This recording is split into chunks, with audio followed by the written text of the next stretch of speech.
Knowing me, you know I am headstrong and strong willed. Can choices that I have made or events that have happened mess up the plan that God has had or take me out of God's will? Okay. So it's a loaded question, and it's several answers to that. It really depends on our positioning and where we've positioned ourselves in agreement with God over our own lives. Okay. So God has a plan and purpose for all of us, obviously. He's specific to you. I believe He's very specifically has us lined up as parts of the body so we work together. With God, though, there's always a plan B and C because we're allowed His free will, right? And I'm not going to get into all of the Calvinists and all the different doctrines on free will and choice and all this stuff, but that's how we're different than the animals and all this other stuff is we have free will to choose God. So I have a funny story, but then I'm going to divert back to what we're talking about. If and when you come into relationship with Christ and the passion that you're there and everything that I alluded to earlier, with me, I fell madly in love with the Lord and knew I was called into ministry, knew what realms I was called into, and said yes. Totally went all in, yes to the Lord. And when I did that, I had had that fear. I don't think I had vocalized it to anyone yet, and I don't think I had even asked the Lord about it.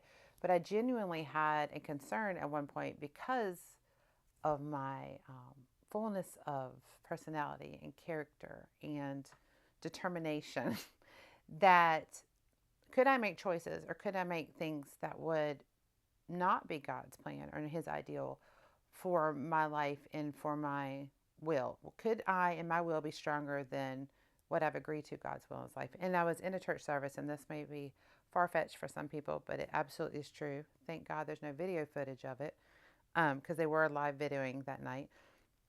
I was in a service with approximately 1,100 people, and I was younger. I had a really nice dress on that night, too.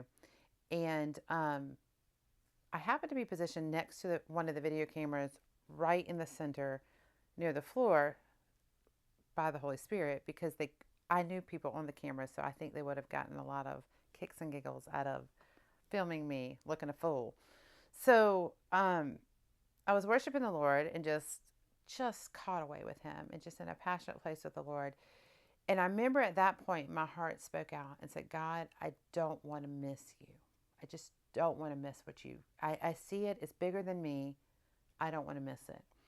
When I did, I saw this light, and this light just hit me right in my chest. The next thing I know, I wake up and it's offering time, and I'm face forward, nose in the carpet. Like I am down on my face. Don't know how I got there. I mean, we all know how I got there, but I don't have any memory of it. And I thought, oh, good, it's offering time because at this particular ministry, people would come up and bring their offerings and drop it in the bucket.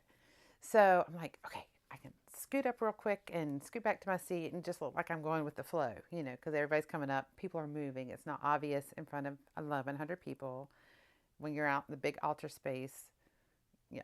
So it was a good time to get back to my seat. And I go and I start to push up, and I am pushing with all my strength, and I am strong. And I'm pushing and pushing, and I can't budge anything. My chest is stuck to the floor, and it is stuck like a boulder to the floor. I cannot do a push up. I cannot do a plank. I cannot get up.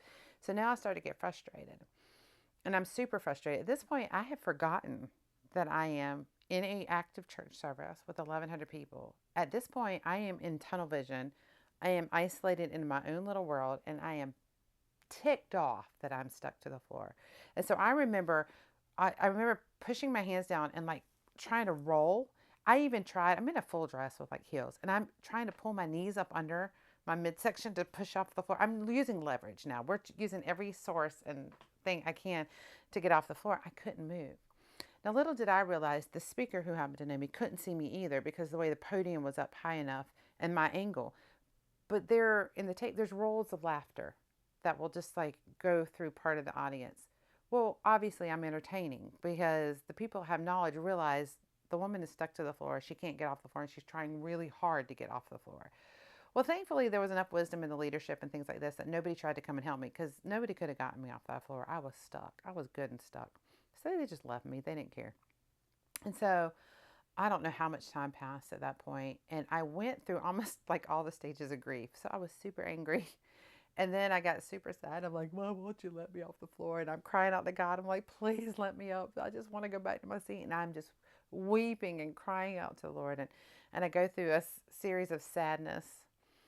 And then I finally, I don't know how long that took. And then I finally start laughing because I realize I'm stuck to the floor in front of 1,100 people during this whole church service, and they're preaching. And I'm just up here and I can't go anywhere. So I'm laughing at this point, and then I just lay there because I couldn't do anything. I gave up. And when I gave up, all I know is when I was physically able to get off the floor, it was like 11 o'clock. So I'd been stuck for probably 3.5 hours. That's a long time to be stuck to the floor. And I remember when I started to be able to get up, I actually lifted myself off the floor. Someone came and helped me. I couldn't walk, so they sat me next to the altar right there. And I sat there with the Lord, and I could just feel his presence on me. It was so strong. And I finally said, why? I mean, what's the purpose behind this? This is nuts, right? I'm stuck to the floor. He's not healing my body. He's not doing all this. I don't see any evidence of why this. And so I remember saying to God, really? Okay. Because he likes to make a fool of me. It's just what happens. And I said, really? What was the purpose behind this? And the Lord said to me, your will was to get off that floor. My will was to keep you there. Point learned. I realized at that point I can get mad, I can play the sad card, I can laugh about it, but it's not until I give up and yield that I understand his ways. And that's stuck with me my whole life, because does that mean he circumvents your will? No, you can make choices and you can go sidebars. You can go here. Jonah did. Jonah made a choice, right? Jonah got swallowed by a fish. Jonah went fishy. He smelled like tuna. Jonah smelled like throw up. He got thrown up on the sea. Guess what? He still had to fulfill. He still fulfilled what God called him to, right? But he could have gone on a yacht. I mean, he didn't have to go in the belly of a whale, but he got there, right? The children of Israel were going to possess the promised land. They could have walked there in like 3.5 days. It took them 40 years. So we can take parking spots, or we can take detours. God knows ahead of time we're going to do that anyway. So what can we do it? If you've said yes, and if you've come into covenant with him, his will has more power than your will does, because he already knows there's a yes in your heart. He knew I said yes to whatever he has for me. So when he stumped me to that floor, my will to get off was not going to circumvent his will to keep me there, because he wanted to show me something. So I've been able to relax in my life, even though time frames haven't looked the way I thought they would look. Or not that I had a plan, but I kind of had an idea of, you always look, maybe by 30 I'll do this, maybe by 40 I'll do this, maybe I'll do this. But what's amazing is when you look back, when you're getting in your 50s and your 60s and you're up here with us, you look back and you realize everything that was marked for your character, your maturity, preparing you. And the longer you prepare, you look at Jesus taking 30 years, the longer you prepare, the more you have to give. And I'm thankful where I've given out over the years and what I do behind the scenes and what I do nationally. There is a time then where the masses are ready. And sometimes you're even ahead of your generation. And so if you're one of those forerunners and you realize the sound you're giving is 20 years early, and that I say now, I wish I'd known then, all the prophetic words I got about being a forerunner, all the stuff I knew, the stuff I was preaching I wasn't hearing, the stuff that I released. If somebody with wisdom had said to me, you know what, if you're a forerunner, you release this stuff, and then you are literally prepared for 20 years and put through the ringer, so that when the world is ready for what you've carried for 20 years, that they're just now touching, you have the maturity to walk it out for them. If somebody had said that, it would have made the process seem a little easier. Like, okay, so we're going through, we're in cortisol. Like, we're literally going from situation to situation to situation for the purpose of stretching and maturing and strengthening and stuff. Because what you had a vision for here, you have been physically being prepared. You have been emotionally being prepared. You have been spiritually being prepared and mentally being prepared for it to actually happen. So in that time frame and what we see coming on the earth, for me personally, I know from the point he spoke it to me to the point I'm seeing it starting to be manifest and fulfilled has been 25 years. And you look at that and go, wow, as a young person, if you had told me that vision you carry, it's going to take you 25 years to see God's hand moving into the state that you see it. But it's going to take those 25 years to give you the tools you need to carry it. And so our time frames may not look, and you think you make choices that are bad, and you do. I mean, we make mistakes, all of us do. He has grace for those, He has time built into those. So, can we take ourselves out of God's will? We can turn. You can totally blaspheme the Holy Spirit. You can walk because you have free will, right? But if you've committed and you've made that covenant with Him, He has a way of just that safety net. Just, okay, she made a bad choice. She's going to take a small detour and come back around. It all comes back to your heart condition, and He knows the heart, and man doesn't. So we come back to that again, the yes. Every day the yes. And so you can't feel guilt for the past. You can't feel shame for mistakes made. We walk through those as we go through healing in the soul because they're going to build character, strength, and they're going to allow you a testimony to people that wouldn't have had that testimony from leadership until they meet a leader who's transparent, authentic, and can come clean about choices and can come clean about things done to them so that they can see in you survival and they can see in you a future and they can see in you hope because this person was put through hell. This person had stuff done to them that should have destroyed them. This person has stuff that's happened to them that they should never step foot back in ministry, which I've seen a lot of pastors do or ministers do. When you come out the other side of that and say, oh, hell no. No, it's not going to destroy me. I thought it would.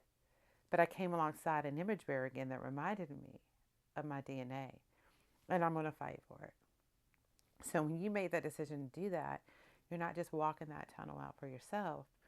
You're saying to all those people behind you, life can suck and things can happen. And you feel the guilt and the shame for other people's choices and maybe your compliance or what you feel was compliance, which wouldn't have been compliance by the Holy Spirit standards. You feel that guilt and the shame and you have to walk that out. And so every day that's going to be you saying, no, I don't take that guilt and the shame. I'm peeling off that layer. I'm going to move forward because it's not my will. It's His will be done. And I am going to fight for that DNA to be reproduced in this kingdom that's coming. Because we have too many women in leadership. We have too many women in the church right now being abused, being set aside, being told they can't be leaders, being sexually abused, being verbally abused, being counted down, and it's over. It is done. And we'll talk about women in leadership more, but it's done. We're done. And it's sad to me. I'm not going to get into the political realm and society and stuff like that because we don't need to. But when the Me Too movement happened, it broke my heart because the Me Too movement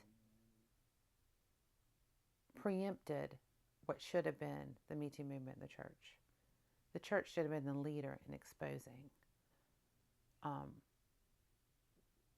abuse of women and children and people in the church. We should have been the first to start bringing sin to the surface. And it took the world to show us an example of women standing up strong and saying, this isn't tolerated anymore. We're not going to be tolerated. Does that mean we become Jezebels and people? No, absolutely not. Because there is a place for everyone, and there is literally strength and leadership. And if men think they can go this alone without walking aside a wise woman like Deborah, a fighter like Jael, or Priscilla and Aquila, if they think they can go into this end time kingdom without the wisdom of women next to them, they are going to miss one of the greatest moves of God He's going to do on planet Earth. And so, there's a reason we are the image bearer. We give birth to the image bearers. God gave it to us. And it made me sad when it all started coming out and everyone started coming clean with their stuff. And I said, when is the church? Because it's been happening for decades and decades and decades. And so we're seeing it more and more now. It's time. It's time. And these women are coming out defeated. But now, slowly, we're hearing the women coming forward stronger and stronger. But those strengths are coming because it happened 30 and 40 years ago. I'm seeing and want those women that the abuse happened 5 years ago, that happened 2 years ago, even that are walking through the trauma, are live walking through the trauma saying, no, I'm not allowing it to happen anymore. No, I'm not going to be ashamed by what happened to me. Because if if more leadership walked in fear, number one, of the Lord, we wouldn't have this problem. But if they walked in fear, that women wouldn't allow it any longer, and that we would protect each other. And we put things in our church to protect us, and just common sense things that I've always required. I won't meet with a man alone. I won't be in a car with a man alone. Even pastors and friends like that, we just don't, me and my husband early on in our marriage just made a decision. We don't want the enemy to even be able to put accusations or things to look that way. So we just have never, even when our children had friends over and we knew the families, we just never, teenage girls, males, never, ever.